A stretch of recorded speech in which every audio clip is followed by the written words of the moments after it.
University. My responsibility was project leader or the senior project engineer. We began to work on the design of a microchip that, when it was completed, was 0.75 millimeters in diameter, 7 millimeters long. It was the size of 1/4 of a grain of rice. Again, I want to say that I was not a Christian and there were no Christians there. They said they wanted this to have a power source and be able to emit a signal. And they told us they wanted us to use lithium as a battery source. Lithium's used in watch batteries, it's used in heart pacemaker batteries, it's used in a lot of places. I designed into this microchip a little charging circuit that would charge that battery. This sounds like a lot of technical things coming together, but if you'll bear with me 1 minute, you'll see what God has laid out about this microchip. When we discovered that we needed to be able to charge that battery, I needed a temperature change, a change in temperature to cause current to flow through that little charging circuit that would charge the battery. So we began to investigate and find out where in the body does the temperature change the most rapidly. We spent over $1 million in taxpayer money, and when the results came back, there was a lot of information. We divided it up amongst 3 teams and then came back together with that information. It was determined that there were 2 places in the body that were ideal for the microchip. One was just below the hairline on the forehead. Every mother checks their child's temperature right here. So we could have paid the mothers $1 million and saved. I never saw a mother check their child's temperature on their ankle. Always right here. The other place was the hand, the right hand preferred, because most people are right-handed. This didn't bother me, and it didn't bother anybody else on the team. The hand seemed a good place. Nobody wanted it here. And so the design work, everything was completed, the microchip was done. You're seeing it now on some of the Discovery Channel presentations. There are people who have received it already. It is real. It's not something that's coming way down the road. They gave me a Bible.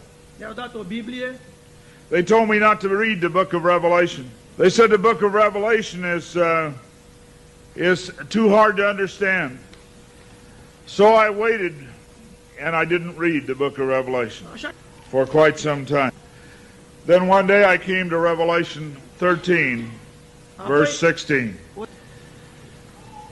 And he caused us all, both small and great, rich and poor, free and bond, to receive a mark in their right hand or in their forehead. I didn't like what I saw. I went back and looked up the word mark. I went to the Strong's Concordance, and I found that John had used 3 words for the word mark. Charagma, charicator, and charax. That was from the Greek. I looked at those words. They talked about a scratch or an etching. They talked about a lot of things. And I said, God, this isn't it. We didn't do it. He said, go to the word for 666. The word is chixastigma. In the Greek, it says to go to 4742 as a cross. The last half of the word chixastigma.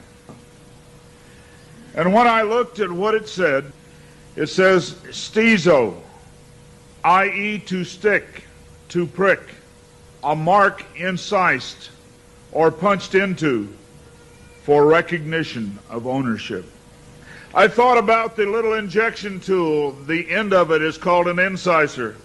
I began to weep and I began to cry, and I said, oh God, what have we done? I couldn't believe that this lined up with what we had developed. And I began to run from God. I didn't run away from the church, I ran into the church. I tried to do as many things as I could to atone for this.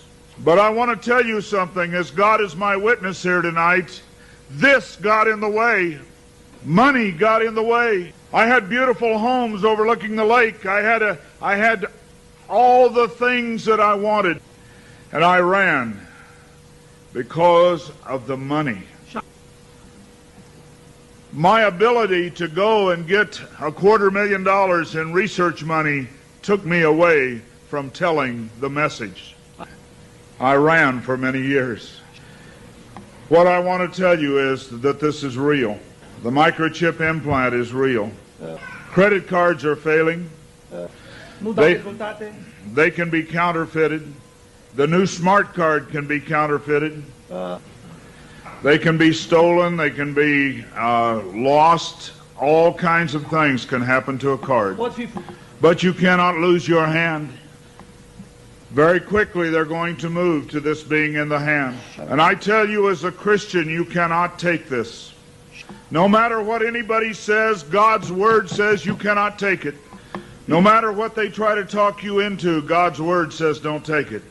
In Revelation 14, verse 9, and the third angel followed them, saying with a loud voice, if any man worship the beast in his image, and receive his mark in his forehead or in his hand, the same shall drink of the wine of the wrath of God, which is poured out without mixture into the cup of his indignation, and he shall be tormented with fire and brimstone in the presence of the holy angels and in the presence of the Lamb.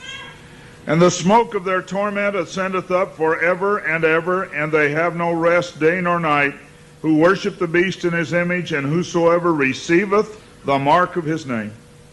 Here is the patience of the saints. Here are they that keep the commandments of God and the faith of Jesus. It's very simple. God's Word says to do not take it. Today there have been over 15,000 babies that have been given the positive identification, the microchip. Many companies are using the microchip as identification in their top-level employees. The Immigration Naturalization Service has a better passport, the human hand. So many of these things are all around us. We talk about the signs of the New World Order. God has spelled out in His Word just exactly what's going on today in the New World Order. Satan desires to have a one-world government. From the time he fell, he said, I want a one-world government. He wants to replace God. And so we see a government put together by men, a one-world government. The signs of the times are all around us.